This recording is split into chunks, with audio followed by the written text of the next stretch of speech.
once you go in their court and you traverse as a fiction, let's say you traverse as a defendant, then there's really nothing you can do to reverse that standing. In other words, you're the defendant no matter what.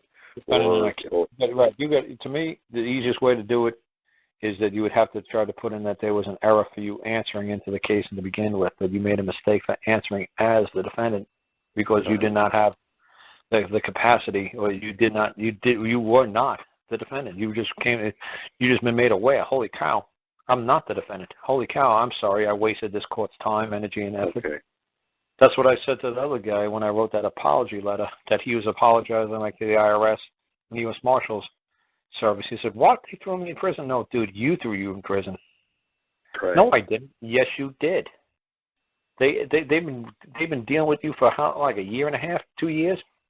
Believe me, there's plenty of times, ample opportunity that you could have put before them that you are not who this person is, this fiction is, this character is, this act.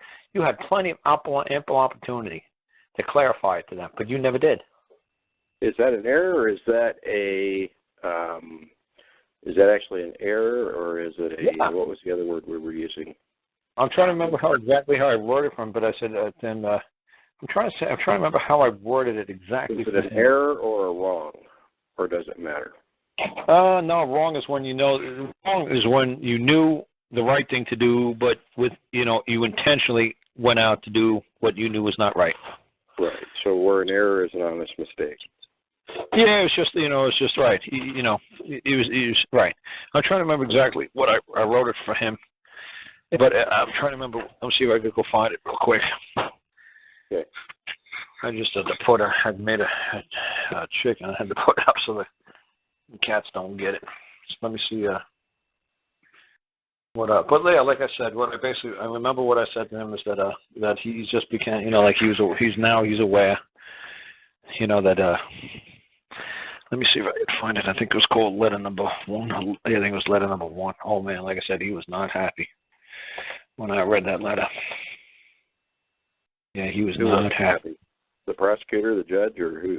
The guy that I wrote it. The guy I wrote it for. He was like, "Holy cow, man!" He's like, they put me in jail. They did this to me, and they put this. Right. They tortured me. We all volunteer to go to prison. Right. He said, "Oh, they did this. They did this." I said, "Dude, your name's the only name without order." So, yeah, right here. I'm trying to remember if this is exactly what it was. I said, on or about, July 3rd, 2013, I, the defendant, made a wish to possess, maintain, and requested the immediate placement of an article known as a home monitor ankle bracelet to be bound to my person in concurrence with the go-between agents of the United States of America, said plaintiff. So what I was basically saying right there was just like, I, defendant, made a wish to maintain and possess an ankle bracelet, and I wished for it to be bound to my person, and we all agreed, the agents of the United States of America agreed on behalf of the plaintiff that I be bound so. And then I said upon said date, it's my belief that it would be of a benefit to I and my person if I were to claim a vested interest and or ownership of and or the stewardship of said article. So see, at that date, back on July 3rd, I thought it would have been a great benefit for me to be bound. And so you're acknowledging yourself as the defendant out of the gate there, right? You didn't know. In other words, you didn't begin the letter with "I, a man." No, you said I, the defendant. Right. So you're recalling the past. You're basically just clarifying the past. The past. Right. At one time, I believed I was a defendant. At one time, I thought it was a great benefit to be the defendant. At one time, I thought it was wonderful. At one time, this was the most lovely thing I could possibly imagine being called. And then I just said, at this present date, I claim to maintain constructive possession of said article. Constructive possession just means that I have possession. It's just like constructive trespass. It means that at one time I allowed you onto my property, but now it's constructive trespass. Yes, I invited you. Yes, you were my guest, but now you refuse to leave, so it's a constructive trespass. Is it a trespass? Yeah, it's constructive type. I made a mistake, so it's a constructive possession. Now, is that something that you would you initiate that by sending it directly to those men, or would you just want to go and make a claim in court? No. You always give them notice, fair warning. You try to give them, let them know that It was your mistake, dude. Make a claim against who? A claim against yourself? What, are you going to make a claim against the defendant? That sounds kind of silly. You got to understand that all the stuff that's going on in court, it's all because of you. Those people just show up 9 to 5, they punch in a clock and go the hell home. They don't give a fuck if they get hired tomorrow by Dunkin' Donut. If they pay them twice the pay, they're going to manage Dunkin' Donuts across the street. Right. They're just there for a check. They have no agenda there. They can pay. Believe me, if they weren't getting paid, they wouldn't show up. Sure. They're doing it for a paycheck. So like I just said, at this present date, I claim to maintain constructive possession of said article. A constructive possession is just like a constructive trespass. At one time, I allowed you on my property. Now, when I thought at 5 o'clock you want to go to hell home.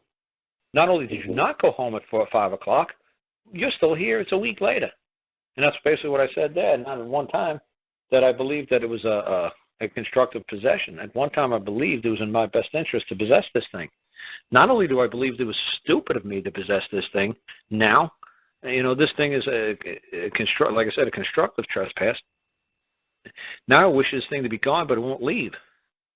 Not only that, at one time I thought this was a wonderful thing to possess a home ankle bracelet monitor, but now, hell, this thing won't get the hell off of me.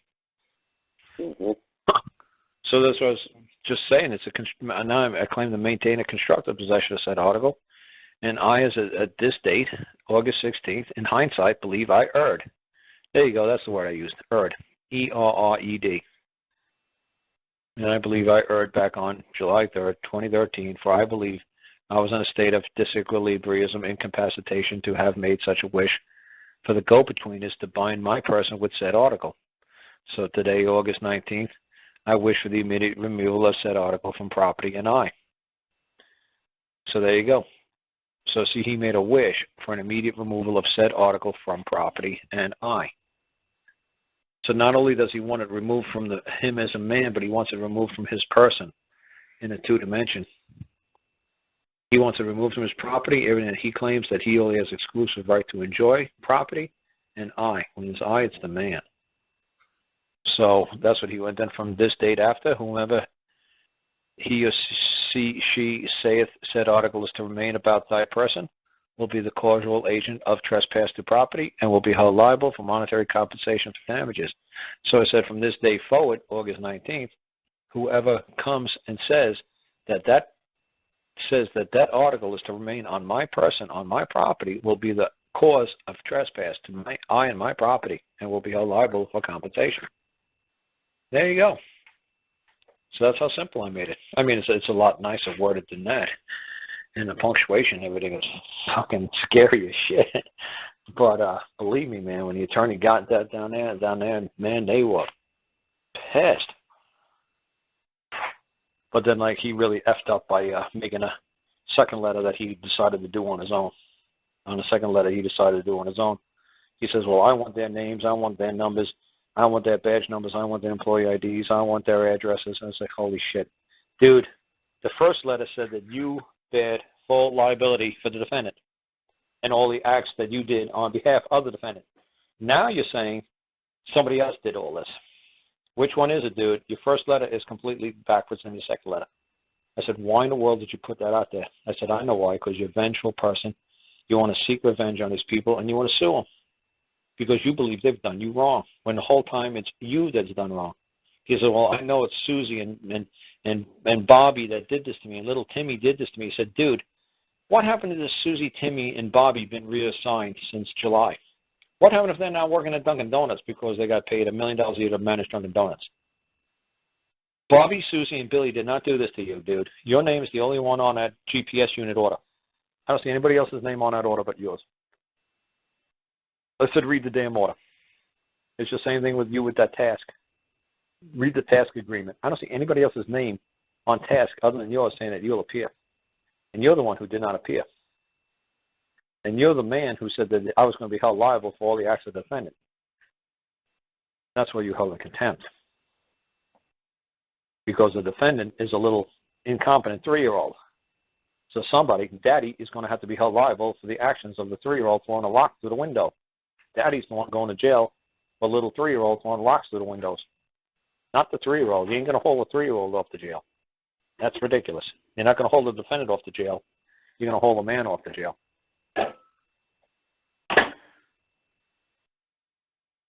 So that's why I kind of like how some of those people do when they go to court and they try to throw the old birth certificate up there. I say, there you go. There's the fiction there. There's the defendant. That's the best part of the defendant you're going to get. If you think I'm going to be held liable, you think I'm going to put my body up. Oh, no. I got this article called the birth certificate. I believe it's got just as whatever value that this court is seeking. I hope the court can get it out of this piece of paper because I'm not putting my body up for this.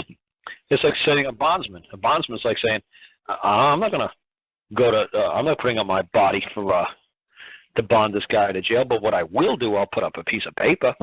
I'll pull a Federal Reserve notes, and I'll put them up for the release of this defendant.